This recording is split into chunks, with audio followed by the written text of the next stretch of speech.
Hey there, it's Gary Parrish. Welcome back to the CBS Sports Eye on College Basketball podcast, where we sometimes discuss camel fighting, dodo birds, and leaky black. Matt Norlander is here with me. If you're watching on YouTube, smash the like button like you're Brandon Davies. You have consent. If you haven't yet subscribed to the CBS Sports College Basketball YouTube channel, also do that while you're here, please. Okay, let's get into it. You might remember last summer when we did what we called our summer shoot-around, where we did short episodes on 20 different teams, not necessarily the best 20, just 20 programs that we thought were interesting enough to focus on last offseason, plus a bonus episode that we auctioned off with all proceeds going to St. Jude Children's Research Hospital in Memphis. Shouts to Bellarmine. More on that later.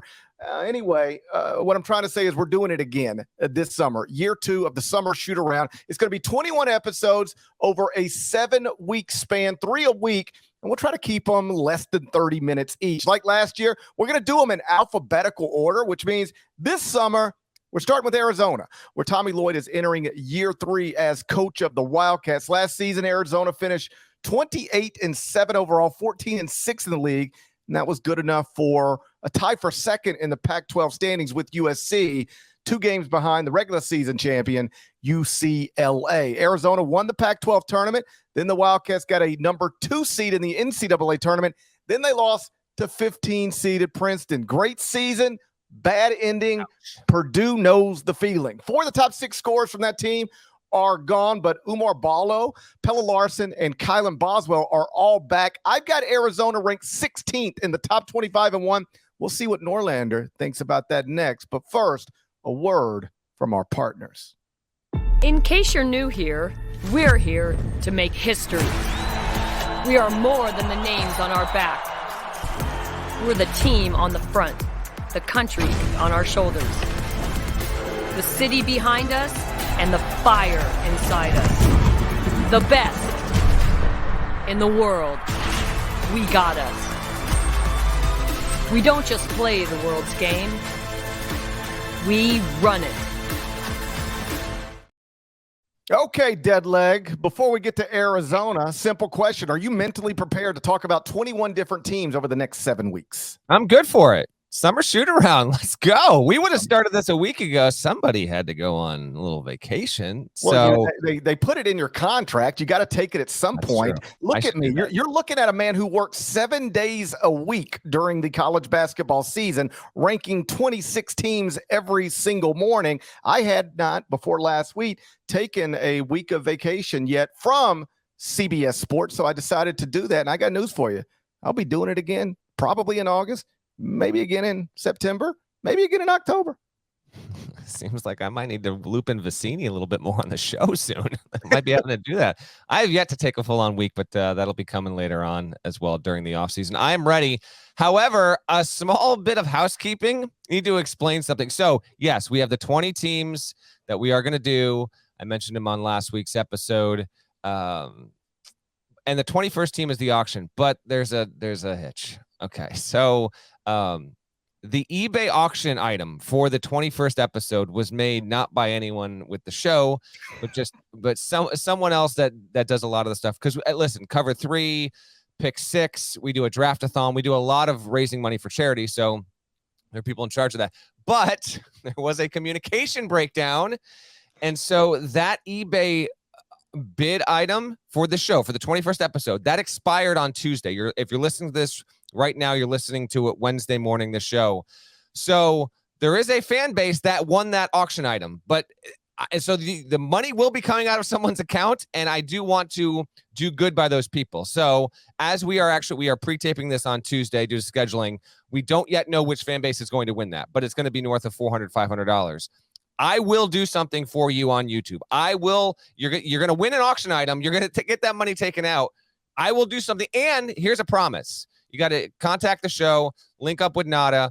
When we get our new merch, you will get free show garb. That's also coming to you.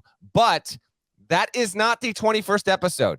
I wanted to change the auction end date, but the problem with eBay is the second that you have a person bid on an item, you are not allowed, apparently, to alter when the auction ends. So this thing went live. Someone bid on it. I said, I don't want this thing to end in July. We need to bring this into August. We need to have this thing so that we are really raising a ton of money for St. Jude, for the kids. So this first auction item is done. You will get a YouTube special standalone. Parrish, I'm not putting this on your shoulders, okay? I will take care of this.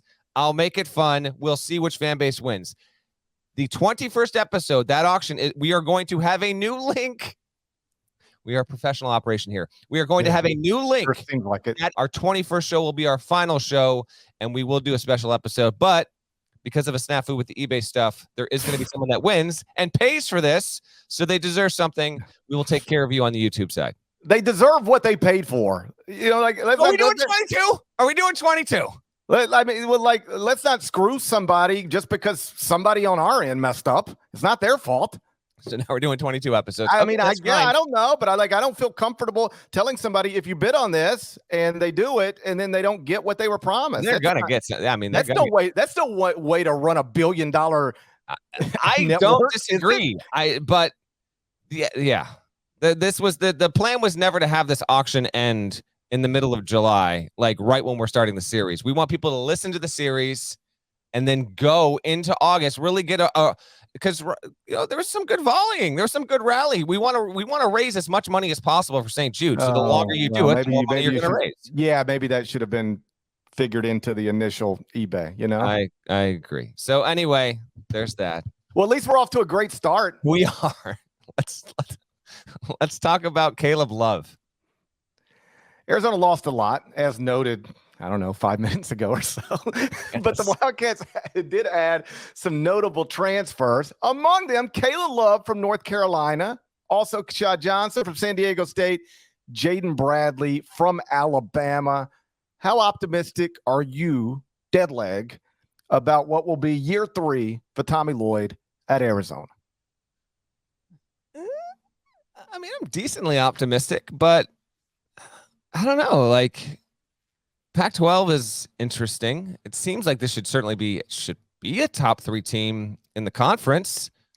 When you look at what they lost, Kreese gone, 10 points a game. Ramey's out, 10.5 a game. Cedric Henderson's gone. That was 8. And then obviously Tabellis was the big one, 20 points a game and a big and one of the best, rim running bigs in the sport. Now Ballo will be back, and he, I think, is anticipated to be a first team all Pac-12 kind of player, although the Pac-12 has 10 freaking players on his first team. Don't even get me started. So I'll say he's expected to potentially be one of the 5 best players in the league. I thought Larson would be even more of a factor a season ago than he was, and he was good, but he did not break out the way I anticipated. Maybe that will wind up being this season. And then Boswell, I think, is going to be the guy that really emerges, provided that he can play alongside Caleb Love and they can get a lot there. I talked to Mick Cronin down at Peach Jam, and I never wound up using this, but it was all on record. Mick Cronin's like, I don't do anonymous. So he's going off on this, that, and the other. And I'm standing there next to Brian Dutcher, and Cronin's like, why did Keshad Johnson have to leave San Diego State? Like, why is he doing that? It's NIL, of course it is. But you're telling me he wouldn't have had a better situation at San Diego State when he just got to the title game? I don't think Cronin's all that excited that Johnson's coming into the league. I don't think he's going to be, a top 3, top 4 factor on this team, but he is a good piece. And as a grad transfer, he's a really experienced guy. I think Arizona's chances of being a top 20 team are pretty healthy. Tommy Lloyd is 61-11 his first 2 seasons. That's the most wins of any Division I coach in their first 2 seasons in the history of the sport. Yes, you heard me correct. No one's won more through 2 seasons ever than Tommy Lloyd in his 61 dubs. He's 32-8 in the Pac-12. He also won his first 26 home games. That's a Pac-12, Pac-10, Pac-8 record. No one in the league's history had ever won 26 straight at home to start a career there. So a lot of reason for optimism. I'm just not convinced that this season's team, is going to be as good as teams from years 1 and 2. The first season was a 1 seed and was a really, really good team. Made it to the Sweet 16. And then last season, we got to see if there is a hangover effect. I mean, Princeton kicked Arizona's ass, and, Zona went from a 1 seed then to a 2 seed and didn't even make it to the second round, let alone the second weekend. That's not in the cards or the expectations this season. But I think this will be a good team, but I actually think it'll be his 3rd best team since he got there. I, again, have Arizona 16th in the top 25-1. That comes in second in the Pac-12 behind USC, which I have at number 12. I do not have any other Pac-12 schools in the top 25-1 right now. Colorado could reasonably be included. UCLA could reasonably be included. I think they'd be in my top 35 if they're not in my top 25-1. But Arizona, I've got second in the Pac-12. For what it's worth, in the preseason rankings over at BartTorvik.com, Tommy Lloyd's Wildcats are number 23. If you look at a possible, if not likely, starting lineup, like, it's really interesting, and it breaks down in some pretty obvious ways. If you assume they're going to go Kylan Boswell, Jaden Bradley, Caleb Love, Kashad Johnson, and Oumar Ballo, then what you've got is two proven guys at the high major level in Caleb Love and Oumar Ballo, right? Caleb Love is a flawed player. He didn't have a great season last season, but he's undeniably talented, and he is won at the highest level of the sport. So you got two proven guys that have done it at the high major level. Then you got two former top 30 prospects who didn't have great freshman seasons, but that's part of the reason why they're back in school. And, they could have that breakthrough sophomore season that, former five-star guys sometimes have. That's Boswell and Bradley. And then Johnson is an ultimate role player from a team that just went to a Final Four. He averaged 7.7 points, 5.0 rebounds in 22.2 minutes per game last season for San Diego State. He played a role in them, making it all the way to the national championship game. So, a lot of this is going to come down to, does Boswell break through? Does Bradley break through? Do they look like former five-star prospects as opposed to guys who maybe were a little more heralded than they should have been coming out of a high school? As always, we'll see. But I do think it's worth noting that there are only two programs in the country that have multiple top 30 prospects from the class of 2022 set to be on their rosters. A lot of these guys are already out of college basketball. They went to the NBA draft for better or worse. But there's two schools that have what amounts to college sophomores, multiple college sophomores who were top 30 in their high school class. One of them is Arizona with Boswell and Bradley. Trivia time. What's the other? Duke. It is obviously Duke. Yes. Cal Filipowski, Mark Mitchell, Tyrese Proctor are all back. Boswell, according to 24/7 Sports, he was 25th in the class of 2022. Bradley was 27. Then at Duke, Cal Filipowski was 4th. Mark Mitchell was 13th. Tyrese Proctor was 23rd. So again, that is two presumed to be starting guards who were really heralded coming out of high school, didn't have incredible freshman seasons. And with Boswell, remember, he reclassified, so he was very young last season. But if they have the breakthrough sophomore years that guys like them sometimes have, then Arizona's got the pieces to not only finish top 2 in the Pac-12, but yeah, sure, they could win it.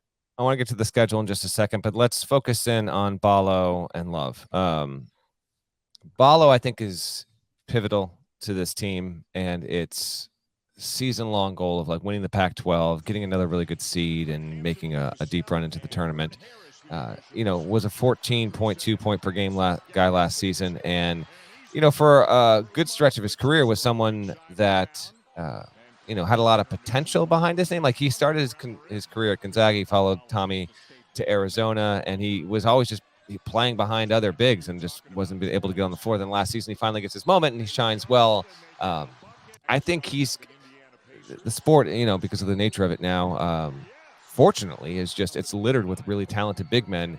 And Ballo is probably the guy who I think has the best chance at being a top 5 big in the sport that's getting the least amount of attention for that possibility, if you follow what I'm saying there. So if he can do that and be a centerpiece and grow his game even more, I think that's a major factor to me being wrong when I say I think this will be Lloyd's 3rd best team in his 3 seasons there. If Ballo's awesome, if he's not just a top 5 guy in the Pac-12, but maybe a top 15 player nationally, that's obviously a long way. So we'll see on that. I think he's got a good chance. I do really, really like his game. And then as for Love, I mean, we'll see. Let's just do an over-under here. Caleb Love's career field goal percentage is 36%, and from 3-point range, it's 31.7. But let's just do field goal percentage. Over/under, Caleb Love shoots 36% this season at Arizona. Gary Parrish. I'll actually take the over. He has shot better than that in seasons at North Carolina, and Tommy Lloyd has implemented at Arizona, an offense that has rated really well over the past couple of years, his only 2 years as a head coach. I'm assuming Arizona is going to be good on offense again. And if so, I think Caleb Love will he'll finish above 36% from the field. That's not great. Like, the goal shouldn't be, can I shoot 36.1%, but it would be better than what he has done throughout his career over that time at North Carolina. He's never been better than 37.8. Right. But he has been better than 36, so I'll take the over. I'll say over as well. You want him above 40, obviously, and if you can get him to 45, that's a magic number. I did talk to Tommy Lloyd recently about Caleb Love, and listen, it is the middle of summer, but he couldn't have been more effusive in his praise over Caleb Love showing up without an agenda, wanting to be coached, wanting to get better, and being like a consummate teammate since he got there. And Tommy said he was, very straightforward in his pitch, because obviously, Arizona fans are familiar with this. And I think most people, frankly, if you listen to the pod in the offseason, you're familiar. But Caleb Love left Carolina, committed to Michigan. And then because of the way that, credits transfer at Michigan, if you're not a graduate student and if you're not like a freshman, getting into Michigan and having it's just a very, very thin needle to thread, so to speak. And so that didn't work for Caleb Love.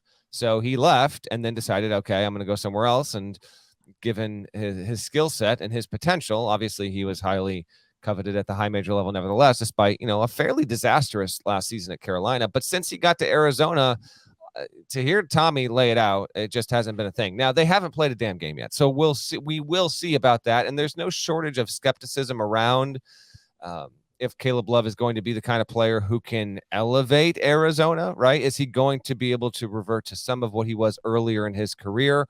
Are we going to see new facets to his game, period? Is he going to have any kind of commitment to the defensive end? Like, you talk to any coach that had to scheme against Carolina, like Caleb Love was a sieve on that end of the floor. And obviously Arizona is more known for its offense than its defense. That's not even a question. So I don't exactly anticipate Caleb Love to turn into an all-league defensive player in the Pac-12. But his inclusion on this roster certainly is tasty, because if he does hit and if he is a reliable offensive player and if there's at least a willingness to try and play some semblance of defense, then you really adjust Arizona's ceiling overall. I'm not going to sit here and make a proclamation. I find it fascinating as hell, because I think Boswell has a chance to become a very good multi-year player with Arizona. I think this is a very pivotal year for his development, and Caleb Love being a guy that comes in and plays alongside him and not necessarily against him. Sometimes coaches will talk about when you've got teammates, sometimes it feels like they are actually playing against each other, consciously or subconsciously. I think that's going to be crucial to the team chemistry overall.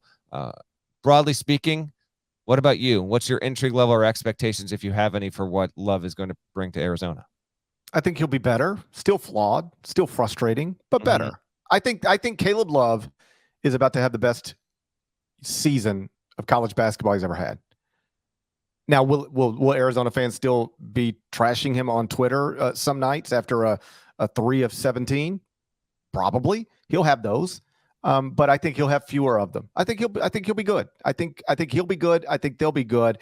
But the shooting percentages, I mean, he's got to be more efficient. Like, hey, congratulations on scoring 16 points a game or whatever. But if you got to take 47,000 shots to get there, you're not helping. You're not helping anybody. Last season, his true shooting percentage was 49.1, and that was 23.4 percentage points behind Creighton's Ryan Kalkbrenner.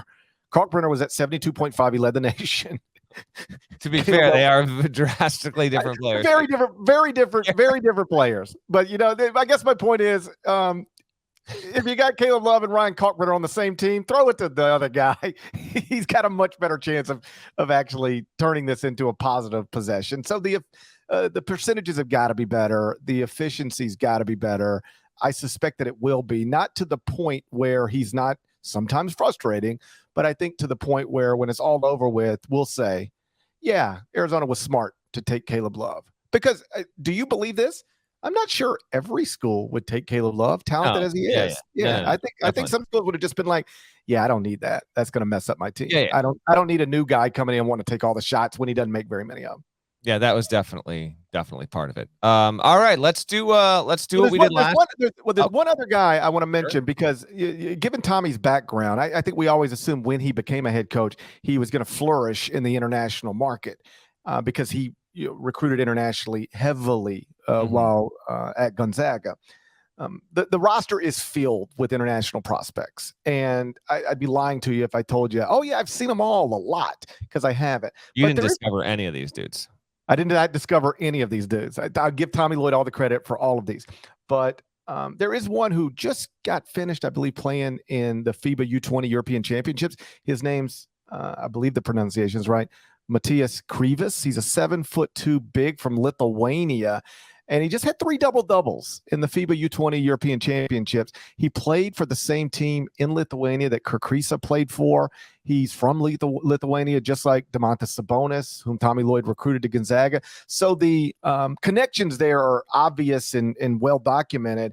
But, like, that's another – he's a 7'2" big who has been productive on the international stage. There, perhaps he can be, we focus so much on the probable or at least possible starting lineup. If we take those 5 guys we've already, talked about and pencil them in, well, then you got, somebody who, is at least interesting coming off your bench, another big who, again, has accomplished some things on the international level. Yeah. With the way that Tommy coaches the team, there's also a potential that a guy really pops through, a returnee that winds up being a bigger factor than we're leading on here. It's July. We'll wait and see how things develop. Here is the schedule. We're going to do over/under win total regular season. Now, we did this last year. But we started on like the 3rd episode, which means Arizona didn't get one. Arizona, you get one this year. Now, the entire non-con is not out, but most games have been organized. Actually, there were some rumblings in recent weeks that Arizona, this is not on the schedule, and I do not believe it's going to happen.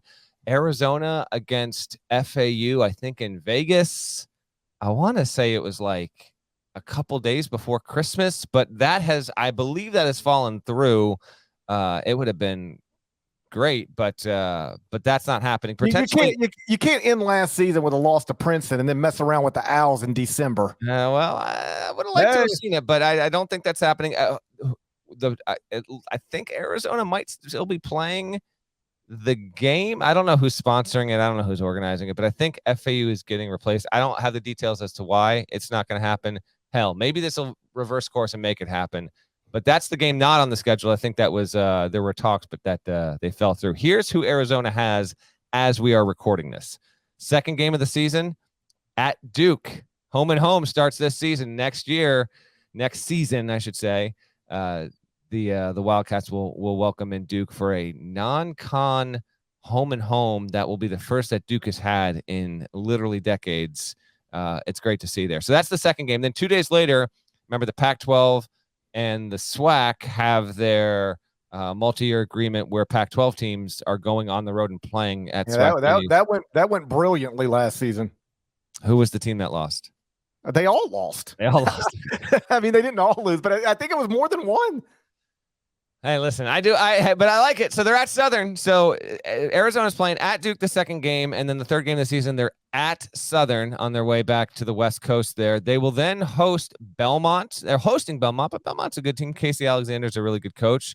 And then in game 5, this is Matt Ishbia, I think, helped make this happen, the Suns owner and the Michigan State former walk-on, obviously, under Izzo. It will be Arizona versus Michigan State in Palm Springs. There's no MTE, I believe, for Arizona this season. They're not playing in any of the big events. They'll host Colgate, another good mid-major, and then they play Wisconsin on December 9th. 2 more neutrals in December to know about versus Purdue. It's pretty great, right? in Indianapolis on December 16th. And then on December 19th, they're playing Alabama in Phoenix in the Jerry Colangelo Hall of Fame Classic. So I think Zona still has 2 more non-cons to fill out. At least one of those will be a bye game, maybe 2, but maybe the FAU deal in Vegas gets replaced with another notable team. So we are flying slightly blind here, but over under regular season win total, 31 games in the regular season. Last year, they were 25 wins. The year before that, 28. I'm going to say they go 23-8 in the regular season. Give me the Wildcats with 23 wins and 8 losses, because I got to figure they'll get picked off at least 4 times in league play, and then 4 losses between they're at Duke. Maybe they win the Michigan State game. Maybe they win Wisconsin, but maybe they lose to Bertune in Alabama. I'd vacillated between 24-7, 23-8, but I will 23 wins for Zona in the regular season. What about you? I had the exact same number. I got there differently. But we did this last season. There were like 11 episodes when I would do this, and Parrish was like, I have the exact same number. What if I just say that every time? Do not. Some of these you're going first on some of these, but it was the first one I figured I'd ease it on. Okay, so I get to that number slightly differently than you do. I'll go 2 non-league losses. So basically Purdue, Duke, Michigan State. I say they go 1-2 in those 3 and win everything else. So 2 non-league losses. Then I'll go 14-6 in the league. So that puts you at 8 losses before the Pac-12 tournament. 31 minus 8 is 23. There we go. 23 wins. And that's a team. You've got a team ranked 17th at 23 wins. That's probably fair. Maybe a little high. But I don't know. We'll see. Hey, we'll see. It's the first one. I got nothing else. It's in the books. This one even went a couple minutes longer because I explained the whole eBay thing. Yeah, God, thank God. I don't even know that it's a total disaster. I don't even know if I understood what you were doing. So anyway. Who's next? What's the next episode? I have no idea. Do you? Exactly. I do. Actually, Nada won't fact check me in real time because it's Arkansas. All right. I love the Hogs. Save it for the next show. Okay, Arizona right now. They're down. Again, I don't know how it works, but we are auctioning off a 21st episode and possibly a 22nd episode. I don't feel right telling people if you were the winning bidder on this is what you get, and then not delivering that. But I don't feel right having told people on multiple prior episodes we would be auctioning off the bid into August and it ends in July. Well, you got to talk. Hey, listen, I didn't know. Talk to whoever messed it up. I'm blaming this on Vicini. I think Vicini did the bid. It's probably Sam Vicini. Well, we can do 21 episodes and we can get Cobb and Boone to do the 22nd one or something. We'll figure what I don't think that's what viewers are signing up for. We'll figure it out. Either way, all proceeds go to St. Jude, and if that means that we do a 22nd episode instead of just 21, then hand to heart is fine with me, because that is an amazing place in my hometown. I go there and I speak to the kids whenever they ask, just to spend time with them, and it is. Do they ever ask? Oh, sure, yes, huh? yes. I mean, they ask you. Yeah, I want to be clear. I don't think the kids know who I am, because these kids come from all over the country. But yes, they do ask sometimes, and I go sometimes. On a more personal level, our little neighbor's there right now. Yeah, I mean, it's just down in Augusta. Yeah, little boy's 9 years old. He has grown up down the street from us. My kids go to his house and play. He comes to our house and play. A month ago, he was swimming in my backyard. Literally a month ago.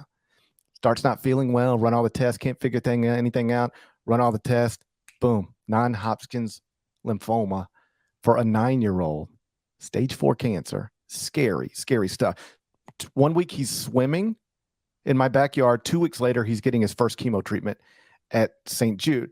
But here's the point, not to make anybody sad, although it's obviously a sad and scary thing. He's got a chance. And the reason he has a chance is because he's now at St. Jude. And the reason he has a chance at St. Jude is because people all over this world donate to that place to allow families to go through absolute nightmare situations with no expense. He goes to St. Jude. He'll never get a bill. His parents will never get a bill. They're there to treat him. They're there to get him better. They're not there to make money off of him. And the reason they can operate that hospital the way they do is because people donate. So it was never my idea to auction off a 21st episode last year, but I'm glad that we did. And if we do 21 or 22 this season, it'll be money well spent by whoever spends that money. Because, we'll talk about your favorite basketball team for 20, 25 minutes, but you also be making an impact on a hospital that is doing just absolutely amazing work. Thank you guys who have already, I guess, won one auction. Thank you guys in advance for whoever's going to win the next auction. If you want to get to the bid, okay, so GP and I and the Ion CBB podcast will continue to link out the bid link at eBay for this. And after GP kind of laid that out, we hope you're even more motivated, whether it's you individually or a group of friends, whatever. If you are not in this group of 20 schools, you are eligible to get the bonus EPs, I should say. So here's one more reminder, the schools that we are doing in this, okay? Arizona, Arkansas, Baylor, Connecticut, Creighton, Duke, FAU, Gonzaga, Houston, Kansas, Kentucky, Marquette, Miami, Michigan State, North Carolina, Purdue, San Diego State, St. John's, Texas, USC. Those are the 20 on the docket. The 21st will have been won by the time you're listening to this, and we will have the one that will go, again, all the way until August 25th. But start rallying now. We want to raise as much money as possible for St. Jude. We appreciate you. Shouts to Devin Downey. Shouts to Chester, South Carolina. Have you been following the Long Island serial killer case? Not a chance in hell. Okay, you know there's a Long Island serial killer, right? Can we just wrap this episode? This is amazing. This is amazing. So I'm reading all about it. This guy just got busted. He's killed like maybe 18 people, right? They've charged him with 3 murders so far, but more to come. The story is incredible. All right. He's just been sitting out there living a normal life. Like his office was by the Empire State Building. Like they arrested this guy last Thursday, a mile from where I'm sitting right now. All right. So I'm reading about him. And they said he owns property in 3 different places. No. One in Long Island. He owns a timeshare in Las Vegas. And he also owns land in Chester, South Carolina. And that his plan was to retire from his architect firm and retire to Chester, South Carolina. Did Chester? What if there would have been a serial killer in Chester, South Carolina? Might have to lose shouts. Chester might have to lose the shouts. Chester, South Carolina, home of Devin Downey and possible future home of the Long Island serial killer. Put that on a interstate sign, you know? Ah, man. What a wild situation. That is Shouts wild. to Huck. Shouts to Larnell. Thank you guys once again for watching. Listen to the Ion College Basketball Podcast. If you're not subscribed, please go subscribe anywhere you subscribe to podcasts, including Apple, Spotify. Rate it, review it. There's more of us than there are of them. That needs to be reflected in the comments. This is episode 1. We got 2 more coming this week. Can't wait. Talk to you soon. Till then, take care. Bye.